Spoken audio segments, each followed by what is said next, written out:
গোটা পৃথিবী শাসন করেছে চারজন ব্যক্তি, তার মধ্যে দুইজন মুসলমান, দুইজন অমুসলিম।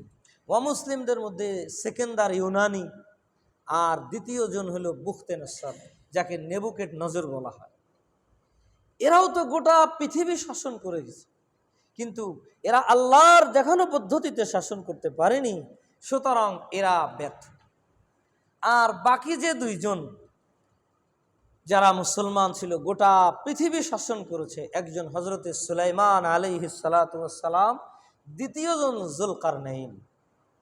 দুজনের আলোচনা কোরআনে এসছে। তারা গোটা পৃথিবী শাসন করার পরেও আল্লাহ রব্বুল ইজ্জতের কাছে এত বেশি পছন্দনীয় ছিল যে মাওলা পাক তাদেরকে দুনিয়ার জীবনের সবথেকে বড় নিয়ামত নবুয়ত দ্বারা ভূষিত করেছিলেন।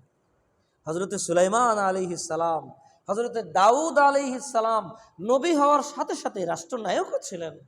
আমাদের নবী হওয়ার সাথে সাথে একজন সফল রাষ্ট্রনায়ক ছিলেন। খুলাফায়ে রাশেদা 4 জন, হজরতে আবু বকর সিদ্দিক, ওমরে ফারুক, উসমান জিন্নুরাইন, হজরতে আলী কাররামাল্লাহু ওয়াজহাহুম, এনারা সবাই পৃথিবীতে ন্যায় ও ইনসাফের সাথে রাষ্ট্র পরিচালনা করে গেছেন। এই রাষ্ট্র পরিচালনা করার সাথে সাথে এনারা আল্লাহর কাছে এত বেশি প্রিয় ছিলেন যে দুনিয়া থেকেই ওনাদেরকে আল্লাহ পাক জান্নাতের সার্টিফিকেট দিয়েছে। তাহলে সব থেকে বড় দুনিয়াদার যাকে মনে করি রাষ্ট্রনায়ক, সে যদি জান্নাতে যেতে পারে, তাহলে আমাকে দিনদার হওয়ার জন্য দুনিয়ার সব কিছু ছাড়তে হবে, এই ধারণা না। কেন আমরা এই ধারণা পেশা? আমি যে অবস্থায় আছি সেখানে থেকেই আমি সব থেকে বড় দিনদার হতে পারি যদি আমি আমার কাজটা, আমি যা করছি সেটা মুহাম্মদুর রাসূলুল্লাহ সাল্লাল্লাহু আলাইহি ওয়াসাল্লামের দেখানো পদ্ধতিতে করতে। চাকরির মধ্যে সব থেকে বড় পদটা মনে করা হয় কোনটাকে? প্রধানমন্ত্রীর পদ, এটাই না সব থেকে বড়? মিশরের এক সময়ের প্রধানমন্ত্রী ছিল ফেরাউনের হামান। আল্লাহর দেখানো পদ্ধতিতে মিশর শাসন করেনি, ব্যর্থ হয়ে পৃথিবীতে চলে গেছে। ওই মিশরেরই প্রধানমন্ত্রী ছিলেন এক সময় হজরতে ইউসুফ আলাইহিস সালাতু ওয়াস সালাম। মিশরের মন্ত্রী ছিলেন না, খাদ্যমন্ত্রী। আল্লাহর দেখানো পদ্ধতিতে উনি মিশরকে শাসন করে গেছেন।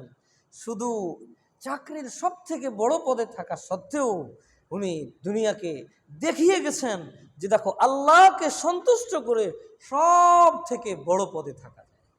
এজন্য আল্লাহ পাক ওনাকে এই বড় পদে থাকা সত্ত্বেও সব থেকে বড় নিয়ামত নবুয়ত দ্বারা ভূষিত করেছে।